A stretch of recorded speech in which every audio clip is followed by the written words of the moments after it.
Nous accueillons maintenant l'Association des policières et policiers provinciaux du Québec. Sont présents M. Dominique Robert, président, M. Roch Soucy, vice-président, M. Jasmin Rainville, vice-président, et Maître Marco Gagliano, excusez-moi, avocat.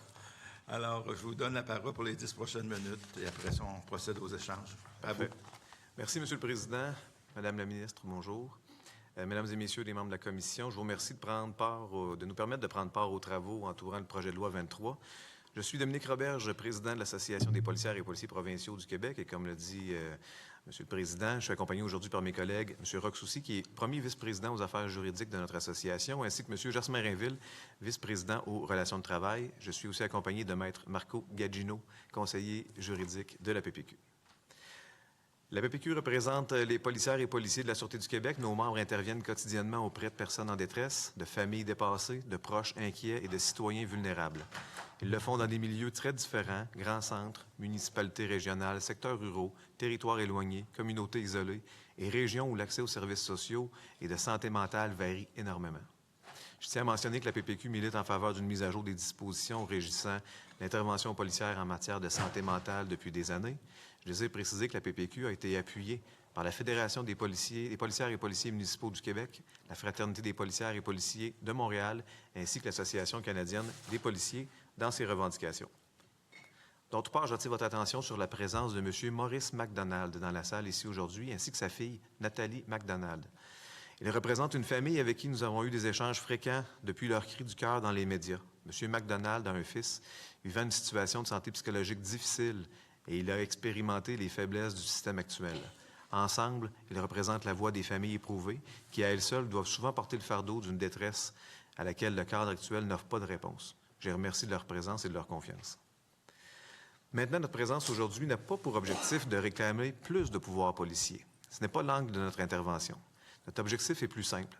Faire en sorte que cette réforme permette d'intervenir plus tôt, plus humainement et plus efficacement, sans que la police devienne le substitut d'un réseau social et de santé qui doit demeurer au cœur de la réponse. Donc, la PPQ accueille favorablement l'intention générale du projet de loi. Il reconnaît que les situations liées à la santé mentale ne peuvent plus être traitées uniquement dans une logique d'urgence, de crise ou de dernier recours. Mais pour réussir, cette réforme devrait être claire, applicable sur le terrain et soutenue par des ressources réelles et présentes sur l'ensemble du territoire québécois. Je veux aborder deux enjeux principaux. D'abord, le critère de dangerosité et par la suite, la reconnaissance de la santé mentale comme un enjeu collectif. Le premier enjeu est celui du critère de dangerosité. Le projet de loi propose de remplacer la notion actuelle de danger grave et immédiat par celle d'une situation où il existe un danger. Pour la PPQ, cette évolution est fondamentale. Elle peut permettre d'agir en amont, avant que la situation ne devienne une crise majeure, avant que la sécurité des personnes, de ses proches, des policiers, des intervenants ou du public soit compromise de façon irréversible. Nous désirons aider les personnes vulnérables et réduire le nombre de nos interventions sur des scènes de crime pour des événements qui auraient pu être évités. Cela dit, notre position est très claire. Toute mesure coercitive doit demeurer une mesure d'exception. Le fait d'assouplir le critère ne doit pas banaliser l'intervention contre le gré d'une personne. Il ne faut pas transformer une situation de vulnérabilité sociale, de marginalité ou d'itinérance en motif d'intervention coercitive. Lors de nos échanges avec différents intervenants, une préoccupation légitime nous a été soulevée, celle que le critère de dangerosité ne soit interprété trop largement et devienne, dans les faits, un critère de dérangeabilité. Le protecteur du citoyen a d'ailleurs abordé cet enjeu ce matin. Nous voulons être très clairs. Une personne qui dérange n'est pas nécessairement une personne dangereuse. Une personne en situation d'itinérance, désorganisée, en détresse visible ou présente dans l'espace public ne doit jamais être automatiquement assimilée à une menace. Cette distinction est fondamentale. Elle protège les droits des personnes vulnérables, elle réduit la stigmatisation et elle maintient l'intervention policière dans son véritable rôle, celle d'intervenir lorsqu'il existe un risque réel pour la sécurité et non simplement répondre à un inconfort social. Ces préoccupations légitimes doivent être entendues, mais elles doivent aussi être replacées dans le contexte québécois. Au Québec, l'activité policière est fortement encadrée et régulée par différents organismes. Les interventions policières sont régies par des lois, des règlements, des politiques organisationnelles et bien d'autres mesures. Les policiers agissant dans un cadre juridique bien défini et qui serait d'ailleurs en mesure de prévoir les adaptations nécessaires à une application conforme des principes énoncés dans le projet de loi 23. De plus, le projet de loi ne fait pas du policier un décideur clinique. Il prévoit l'intervention d'acteurs spécialisés, notamment les services d'aide en situation de crise, les SASC. Il prévoit également une logique de concertation et d'encadrement, c'est important de le rappeler. L'objectif de cette réforme ne doit pas être celle d'augmenter le nombre d'interventions policières. Au contraire, si elle est bien appliquée, elle devrait permettre de réduire les interventions policières d'urgence. Comment? En permettant une action plus précoce par les bons acteurs.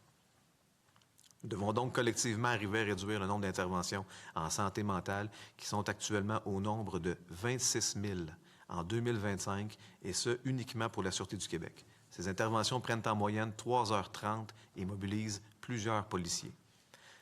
Donc, avant qu'une situation n'exige une intervention policière, il doit exister une chaîne d'aide réelle. Des services d'aide en situation de crise, les familles, les proches, les intervenants de suivi intensif à domicile, les intervenants du 811, les travailleurs sociaux collaborant avec nos membres sur le terrain, des équipes mixtes comme les EMIPIC, ainsi que les organismes communautaires et les établissements de santé.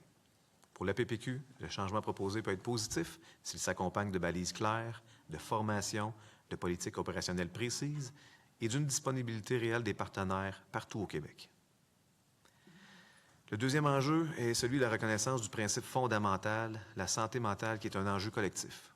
Depuis plusieurs années, les policières et les policiers sont appelés à intervenir dans des situations qui dépassent largement le cadre traditionnel de la sécurité publique.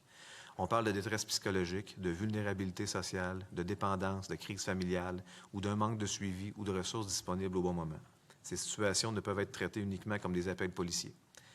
Lorsque la police devient la porte d'entrée du filet social, c'est souvent parce que les autres portes n'ont pas été accessibles à temps. Ce n'est pas souhaitable, ni pour la personne en crise, ni pour ses proches, ni pour les policiers, ni pour la population. À cet égard, le projet de loi va dans la bonne direction lorsqu'il reconnaît l'importance de la concertation entre les différents acteurs, les services de santé, les services sociaux, les organismes communautaires, les services d'aide en situation de crise, les familles et les proches, ainsi que les corps policiers. En 2001, le Québec a compris qu'en matière de protection des enfants, une clientèle vulnérable, la sécurité ne pouvait pas dépendre uniquement d'un travail en silo. Nous avons donc créé le principe d'entente multisectorielle obligeant la DPJ, les services policiers et les procureurs à se coordonner.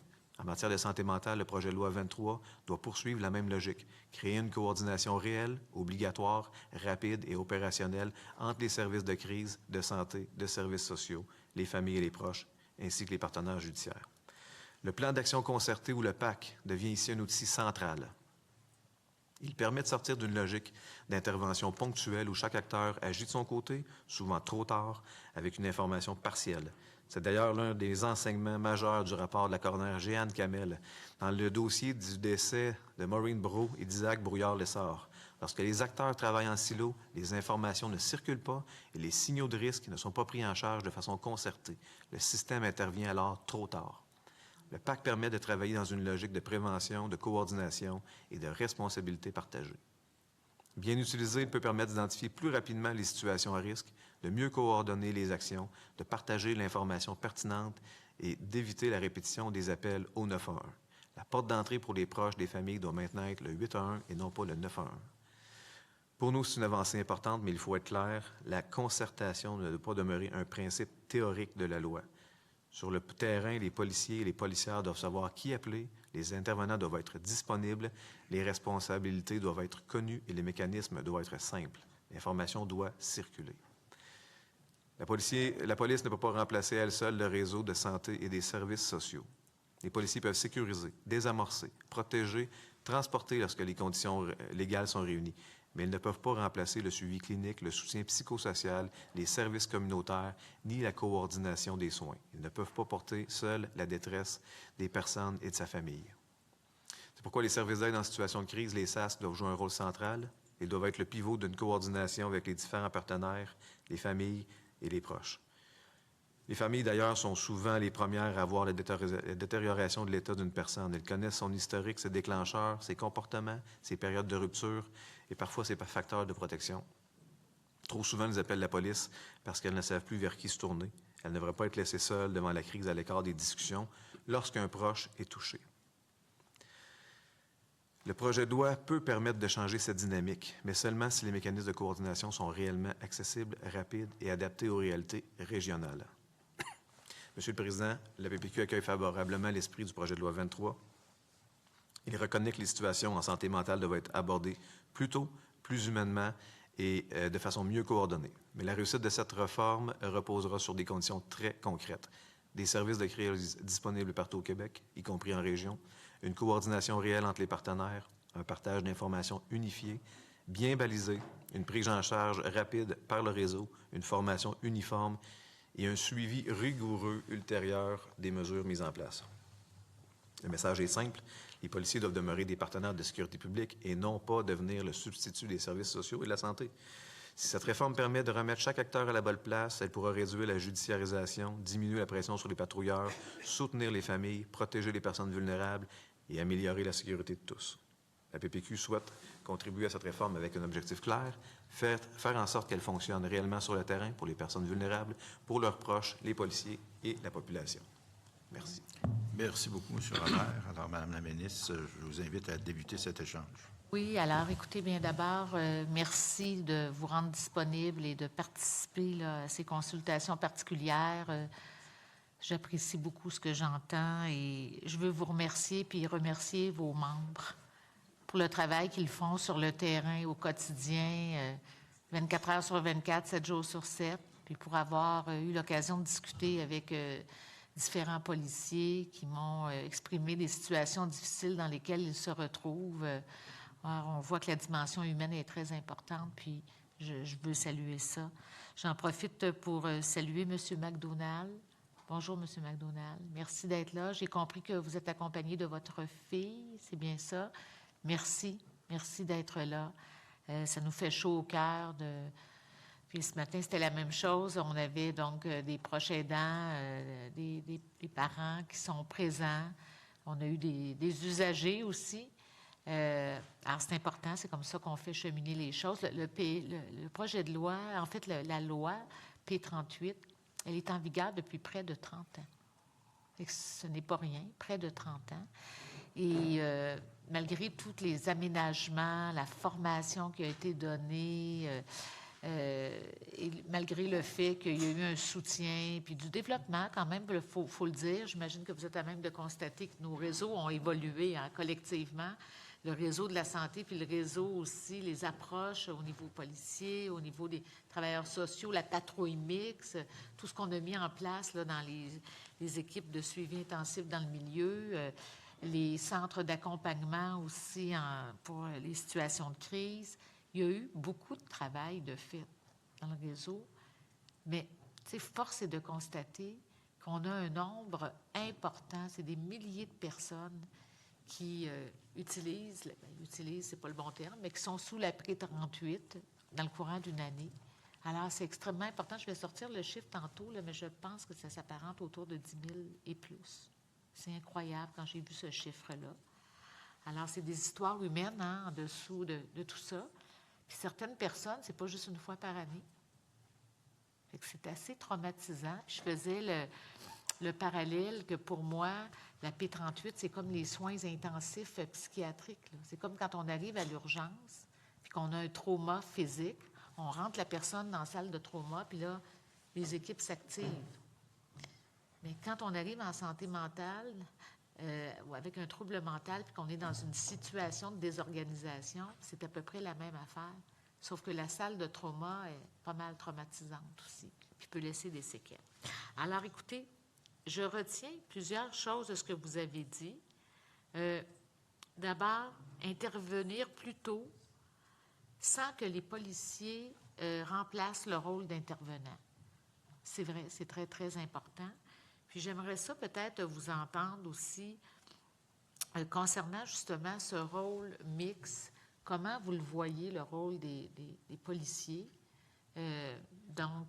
au niveau au moment d'aller, que vous avez un téléphone et que vous allez chercher quelqu'un? Comment ça se traduit sur le terrain? C'est différent d'un endroit à l'autre au Québec, dépendamment des ressources policières, je vous dirais, dépendamment au niveau des ressources communautaires qui sont accessibles, puis dépendamment aussi des modèles. Dans différentes unités, on a des travailleurs sociaux, des spécialistes du milieu communautaire ou social qui travaillent avec les policiers. Il y a une approche différente à ce moment-là dans la prise en charge. Puis la prise en charge va dépendre aussi du moment ou à quel endroit dans le continuum on intervient? Est-ce qu'on intervient au début où on a un signalement par rapport à une situation problématique qui nous est rapportée, et puis là, à ce moment-là, on est en collecte d'informations, ou si on intervient au moment de la crise aiguë? Comme pour suivre le parallèle que vous disiez d'une intervention d'urgence dans un cas de santé, lorsqu'on intervient dans une crise aiguë, c'est plus difficile, ça prend davantage de ressources. Puis la coordination à ce moment-là débute de façon un peu plus, je vous dirais, rapide et on essaie de la faire du mieux qu'on peut avec les services d'aide en situation de crise.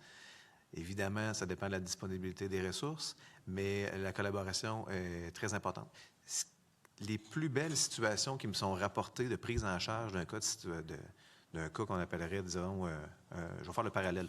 Dans la situation actuelle, si on peut mettre en place un PAC, un programme d'action concerté, la plus belle prise en charge, c'est l'image lorsque je parle avec une travailleuse sociale qui travaille avec les policiers en collaboration.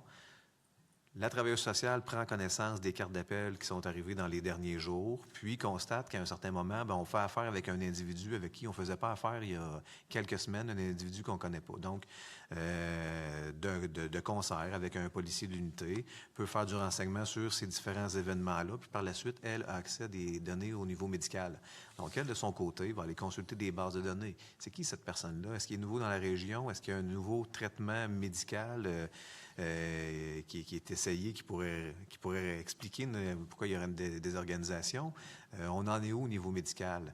Par la suite, on va faire un tri de certaines informations qu'elle peut communiquer, certaines qu'elle ne peut pas communiquer avec les policiers, mais il y a une belle évaluation qui est faite de la situation, coordination qui peut être faite dans le cadre d'un PAC avec le service de crise, impliquer la famille là-dedans. Est-ce que les policiers peuvent faire des démarches supplémentaires d'enquête pour documenter cette situation-là? Puis, dans le cadre d'un PAC, si on pousse plus loin le raisonnement, tous ces intervenants-là pourraient s'asseoir ensemble, faire un plan d'intervention un peu plus coordonné, je vous dirais, de ce qu'il y en a. Et puis, est-ce qu'ultimement, ça va finir par une intervention policière? La réponse, c'est non.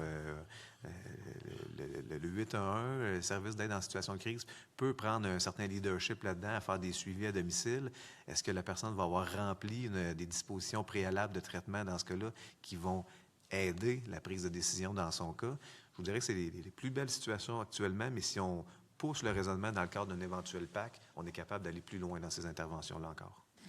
Et est-ce que tous les patrouilleurs doivent être formés ou c'est une autre approche? Certaines équipes, c'est sûr qu'en région plus éloignée, c'est plus compliqué, là, mais comment... parce que j'ai connu plus la réalité montréalaise où c'était des équipes spécialisées là, qu'on forme et qui s'habituent de travailler avec des travailleurs sociaux, etc. Mais en région plus éloignée, c'est peut-être un peu plus compliqué. Comment vous voyez différent. ça? La situation que je vous décris, là, c'est la situation idéale. Normalement, on a des unités où il y a plus de patrouilleurs, mais il y a certaines unités où il y a 2 patrouilleurs par relève qui vont devoir faire ce travail-là à 2 personnes, demander du support des unités alentour. Pour ces raisons-là, la Sûreté du Québec forme tous les patrouilleurs à la Sûreté du Québec à une formation qui s'appelle RAMP, Réponse à un état mental perturbé, qui devrait éventuellement être adaptée là, si les dispositions du projet de loi sont mises entrées en vigueur. Mais chaque patrouilleur a une formation sur les sensibilités en matière de santé mentale. Il y a des formations qui sont données dans la formation de base au niveau de technique policière ou de l'École nationale de police. Mais la formation RAMP vient outiller les patrouilleurs sur la façon d'intervenir. Tantôt, vous faisiez le parallèle sur l'entrée en vigueur de P38 il y a une trentaine d'années. Quand j'étais jeune puis je suis entré dans la police il y a 25 ans, l'intervention policière en matière de P38 était complètement différente. Il y a une prise en charge évolutive qui s'est améliorée avec le temps, mais aujourd'hui, on est rendu complètement ailleurs. En moyenne, ces interventions-là, je le disais, durent 3h30 à plusieurs policiers parce qu'on souhaite éventuellement, c'est une résolution heureuse, un dénouement sécuritaire pour tout le monde, la situation. Donc, tout le monde est formé pour faire ça. Puis une requalification qui se fait au fil du temps sur ces formations-là. OK. Tantôt, on a parlé des plans d'action concertés. C'est très important parce que c'est souvent des situations extrêmement complexes qui demandent de l'expertise autour de la table, là, puis plusieurs personnes. Est-ce que, actuellement, avec les conditions de la P38, vos policiers participent beaucoup au plan d'action concerté ou il y a plus de place à s'impliquer? Puis l'autre chose, allez-vous avoir les effectifs suffisants? Bon, les effectifs, je vais y revenir en deuxième point, mais c'est un enjeu majeur. Évidemment, vous allez dire on est un syndicat complet pour des effectifs, mais c'est pas l'essence de mon propos. Pour le premier point, P38, actuellement, le plan d'action concerté n'est pas développé comme le projet de loi le prévoit. Actuellement, on parle plutôt d'une discussion bidirectionnelle avec les services d'aide en situation de crise. Mais il y a des exceptions. Comme je vous mentionnais, les travailleurs sociaux qui sont présents dans une trentaine d'unités, les équipes EMIPIC, mais la norme en général à la Sûreté du Québec, c'est les patrouilleurs qui interviennent, qui font leur corps de travail régulier, qui vivent une situation de crise, qui contactent le service d'aide en situation de crise. Puis ça se fait probablement entre ces deux partenaires-là. Parfois, proches, familles, voisins peuvent fournir un petit peu d'informations, mais on est loin d'une entente, je pourrais qualifier de multisectorielle. Côté ressources, évidemment, je relisais le projet de loi puis qui prévoyait des formations obligatoires pour un certain nombre de policiers. C'était une préoccupation que j'avais, peut-être de clarifier là-dessus, quand il y aura des travaux ultérieurs, de clarifier vos attentes en matière de formation sur cet enjeu-là. Évidemment, il n'y a jamais assez de formation de personnes qualifiées à la hauteur de ce qu'on prétend qui devrait être nécessaire pour gérer ces situations-là. Fait que c'est une préoccupation pour nous. Actuellement, au nombre des ressources, les ressources qui sont attribuées à la patrouille, je ne peux pas parler du nombre, mais je parle du ratio. On est au même ratio qui est depuis 2001.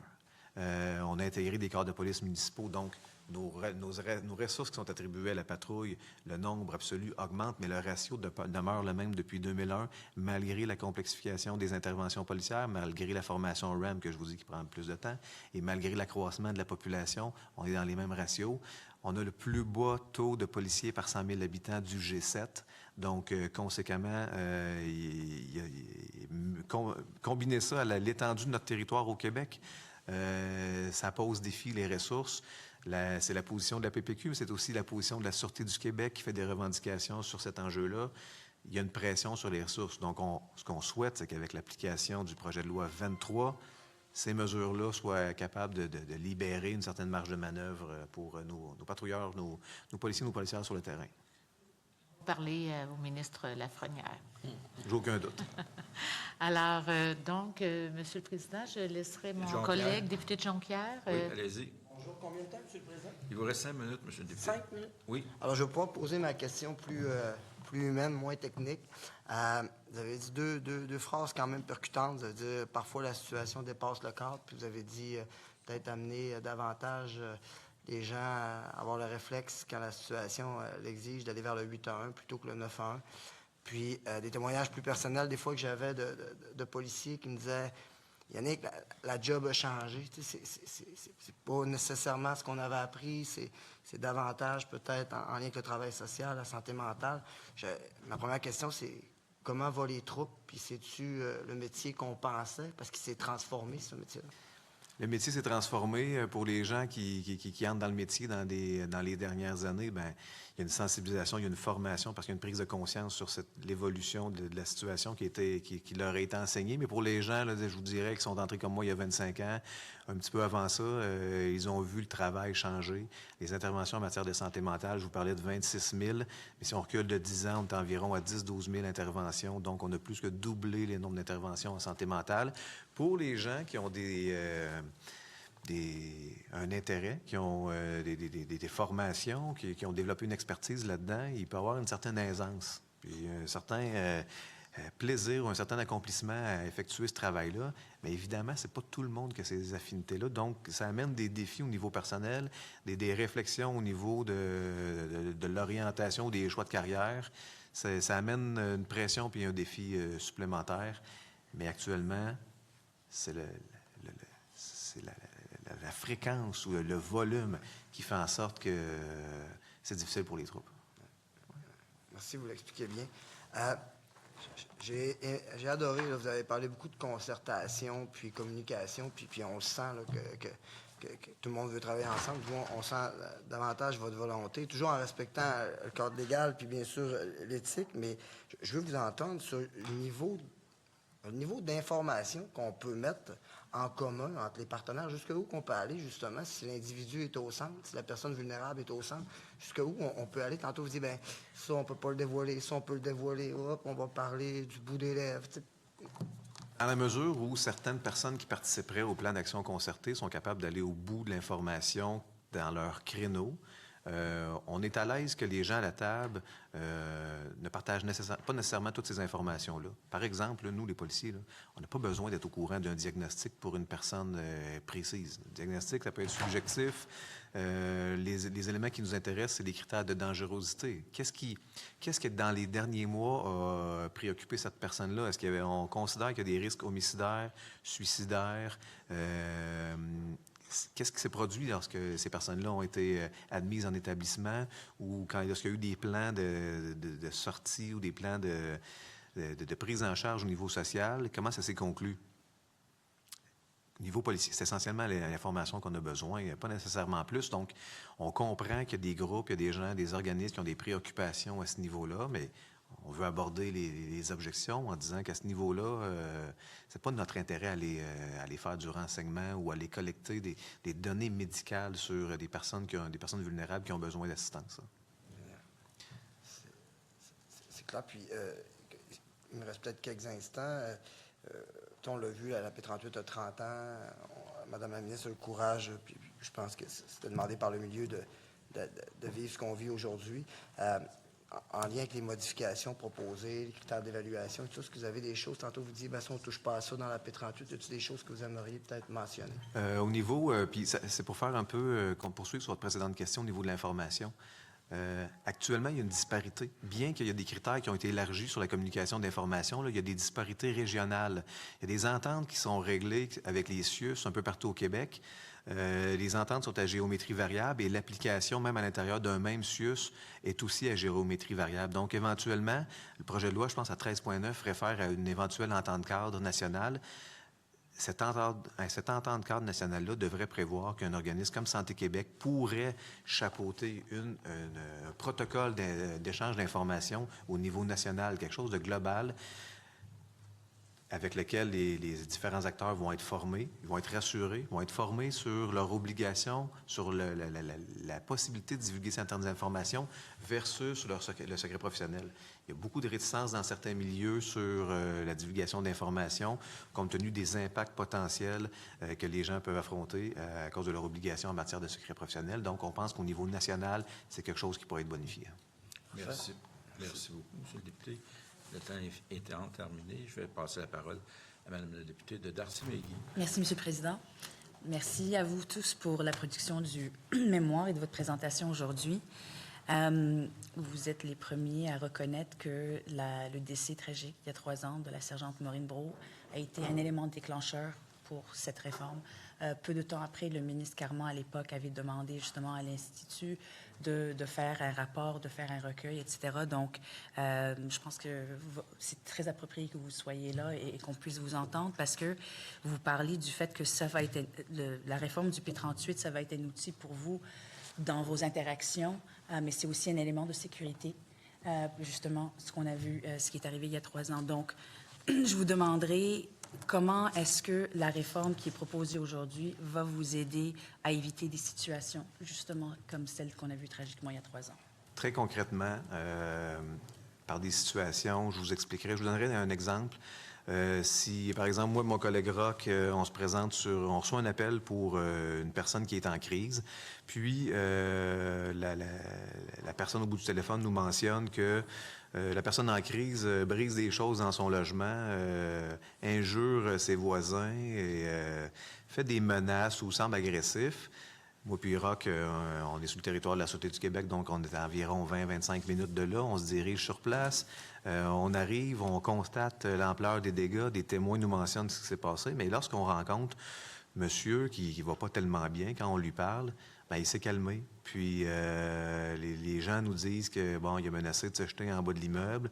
Mais là, il va mieux. Puis quand il nous parle, il dit oui, j'ai des nouveaux médicaments, ça va bien, mais je vois mon thérapeute dans les prochains jours. Là, faites-vous-en pas, j'ai pas filé ce soir.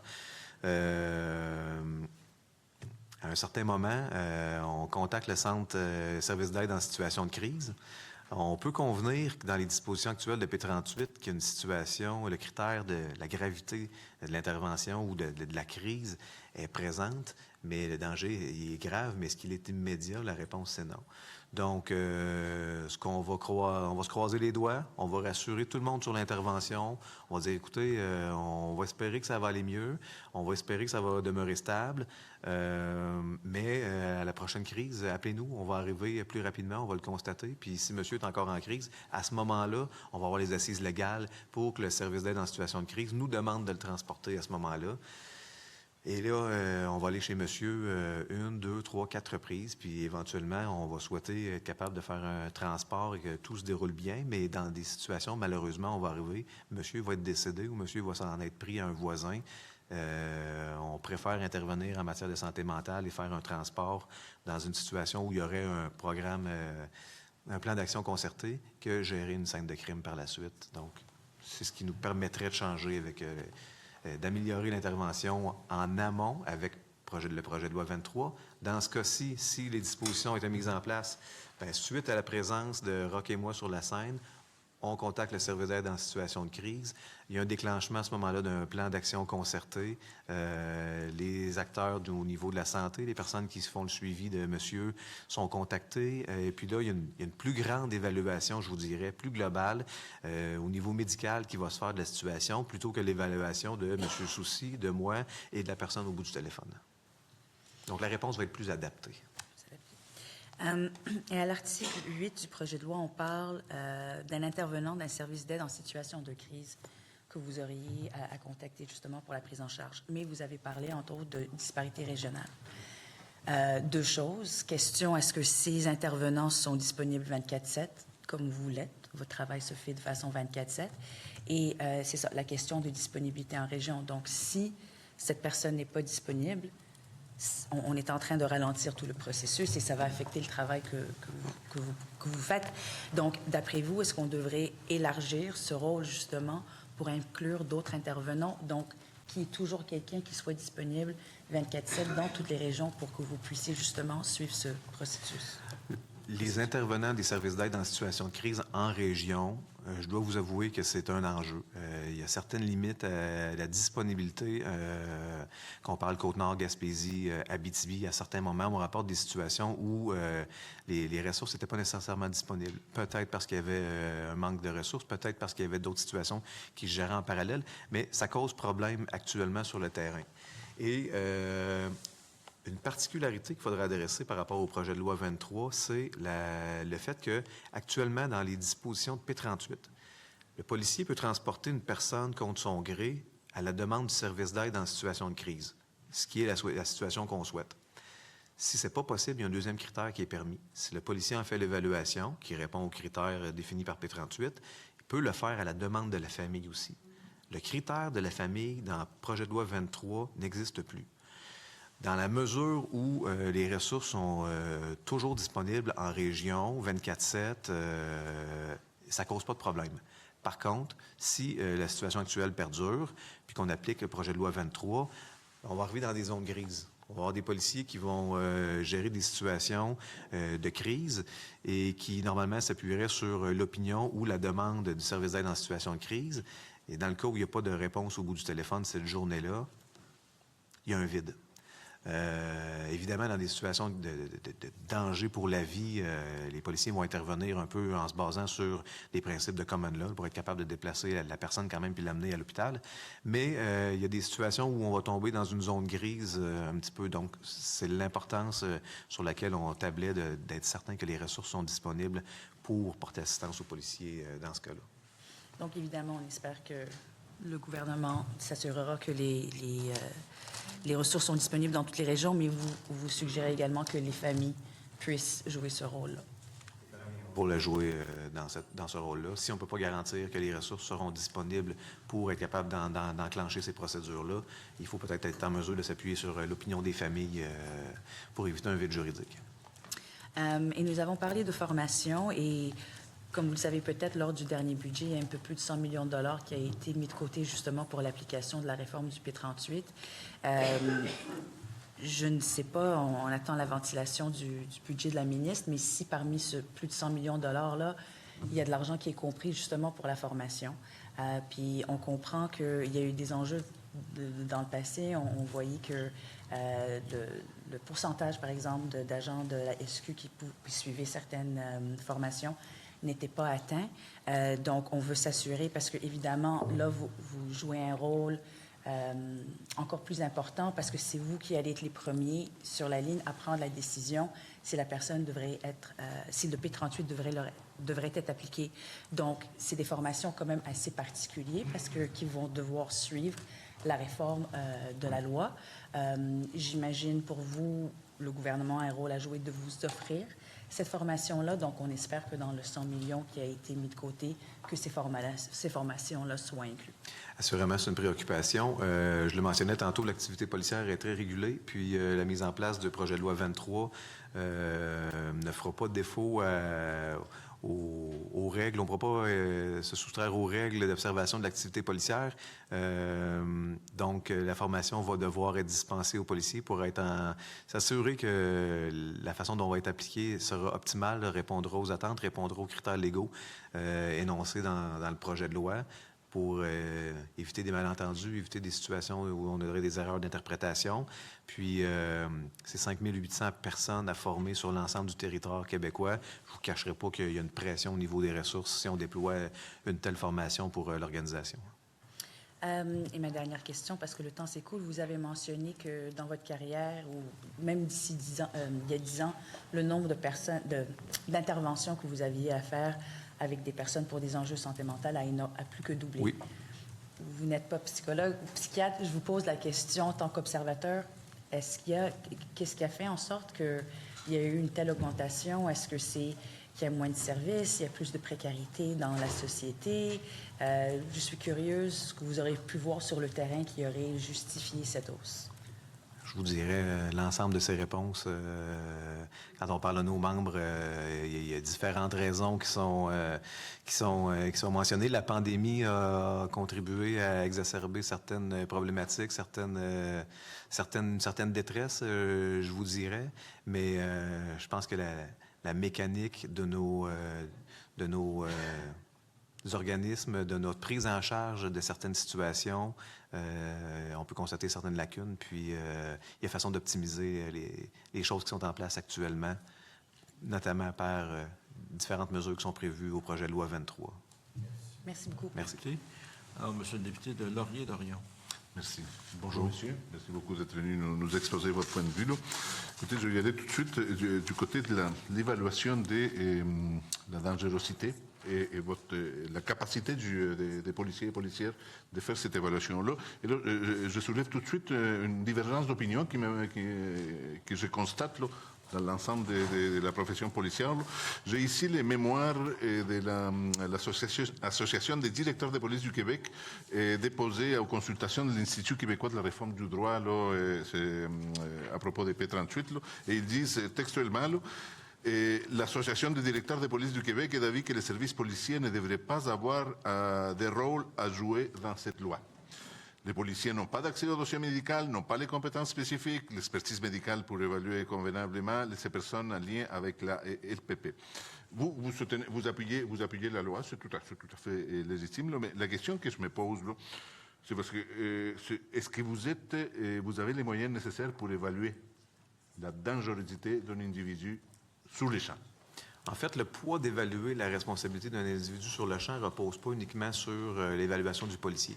L'évaluation, ultimement, va être faite par le spécialiste du service d'aide en situation de crise. Donc, le policier va compiler l'information, peut donner son opinion sur une situation. Excusez-moi, le spécialiste est un policier aussi? Non, un travailleur social, psychoéducateur, un spécialiste en santé mentale. Puis, communément, là, c'est en appelant le 811. 811, on va parler d'une personne du service d'aide en situation de crise. Donc, le policier peut avoir une certaine expertise, expérience, des connaissances en matière de santé mentale, mais ultimement, le poids de la décision ne va pas reposer sur lui. C'est avec un spécialiste de la santé mentale qu'une décision va être prise. Puis, ultimement, le critère de la loi, actuellement dans P38 ou dans le projet de loi 23, fait en sorte que la décision appartient au service d'aide en situation de crise. Donc, l'intervention est faite par un policier, mais en concertation et la validation finale de l'intervention, l'autorisation vient d'un spécialiste Exactement. en santé mentale. Est-ce que ces services-là, vous venez de dire que ça n'existe pas partout?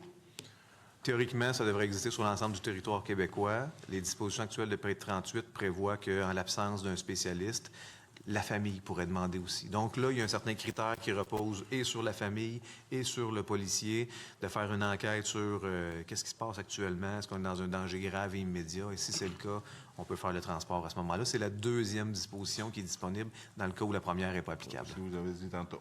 Donc, d'après vous, là, juste parce que j'ai très peu de temps, là, la loi qui est devant nous assure un jugement correct de la situation là, avec tous ces balises-là qui sont mises en place. Un jugement plus grand, à 360 degrés, avec une évaluation plus complète. Très bien. Oui.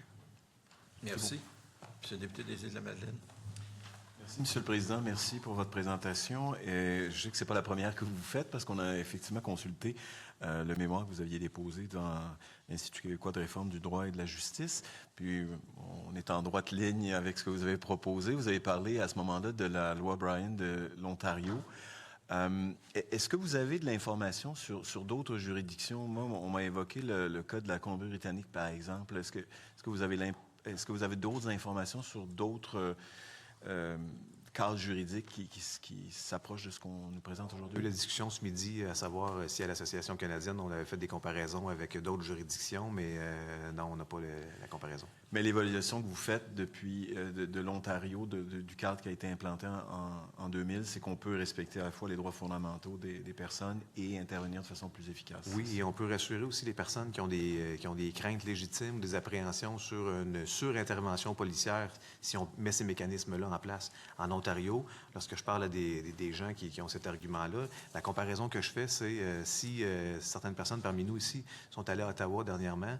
À Ottawa, il y a beaucoup de situations d'itinérance. On peut constater des situations de santé mentale dans la rue, des gens que certaines personnes pourraient considérer comme étant dérangeantes, mais sur lesquelles il n'y a pas d'intervention policière. Cette loi-là existe depuis une vingtaine d'années en Ontario, puis l'intervention policière se fait de façon modulée, appropriée, en respectant les critères de la loi, et il n'y a pas de surintervention policière pour déplacer des gens qui pourraient être dérangeants. Mm-hmm.